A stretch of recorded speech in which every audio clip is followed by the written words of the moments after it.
You are about to enter a new world, and you will never view entertainment in the same way again. This is Popcorn Theology.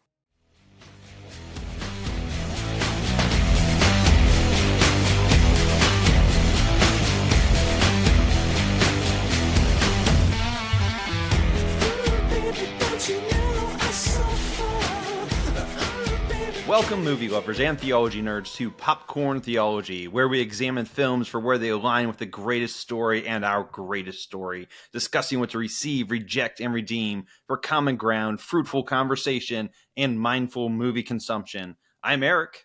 And I'm David. And we're looking at, and I cannot believe I am saying this, Twilight. The patron saints for many, many times have been trying to get us to cover this one. I believe it is probably for years they've tried us to get this. For many new moons, if you will. Yeah, exactly. And we figured that we should just go ahead and get it over with. So it is directed by Catherine Hardwicke and starring Kristen Stewart, Robert Pattinson, Billy Burke, Sarah Clarke, Gil Birmingham, Taylor Lautner, and Anna Kendrick. In her first movie role, I think. Yeah, I gotta say, it's a fairly stacked cast. A lot of these folks went on to do decently well after this somehow. Yeah, I know. Yeah. So David, what's Twilight about for this 20-some-year-old movie? Spoilers. No, a little plot summary.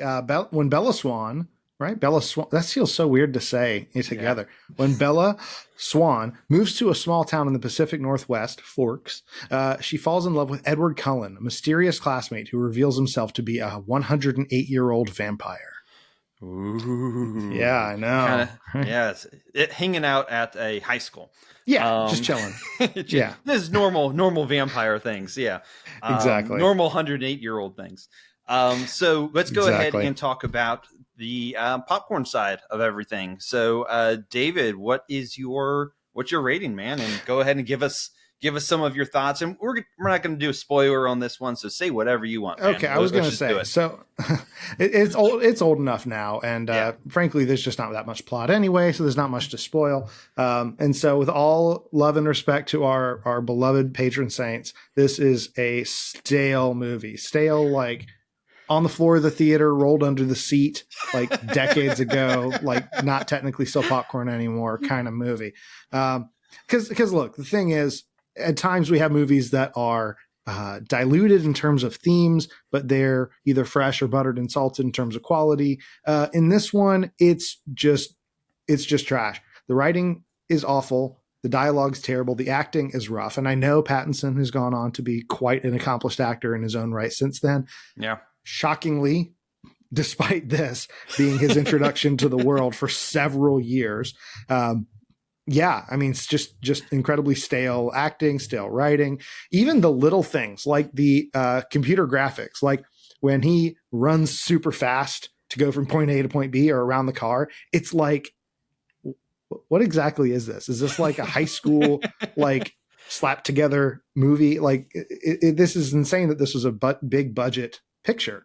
What else? Goodness, the lighting's rough. The acting is rough. I mean, it's really hard to find any aspect of it that is, from a filmmaking standpoint, of quality. And that's not to mention the fact that books like this really are, I mean, and pardon the way to describe it, girl porn, in terms of the way that they operate. I mean, it's essentially a paperback romance novel aimed at teenagers about vampires, written by a Mormon housewife. So that spawned a more risque version a couple years down the road.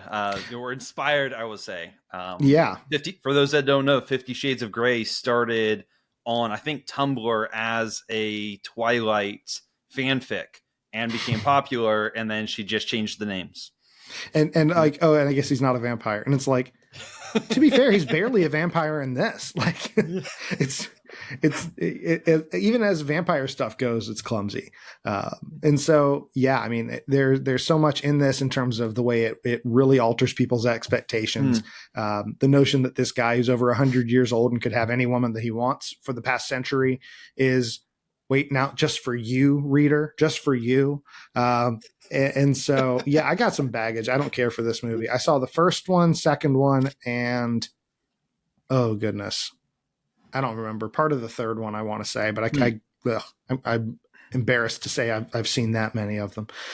So all that, the short version is pretty stale. That would be my sort of spoiler-free popcorn thoughts on that, but I can save more for later, right? No initial theology thoughts, hey, this is the things to look out for. I know you were kind of already a little bit leaning into it, yeah. Oh, I mean, I would say that just kind of teasing a little bit of the soda, the theological soda. I would say it's also flat. We're dealing with something that is diluted. I think Miles would disagree with you. Yeah, for those, yes. Well, that's why he's not on this episode. Yeah, so.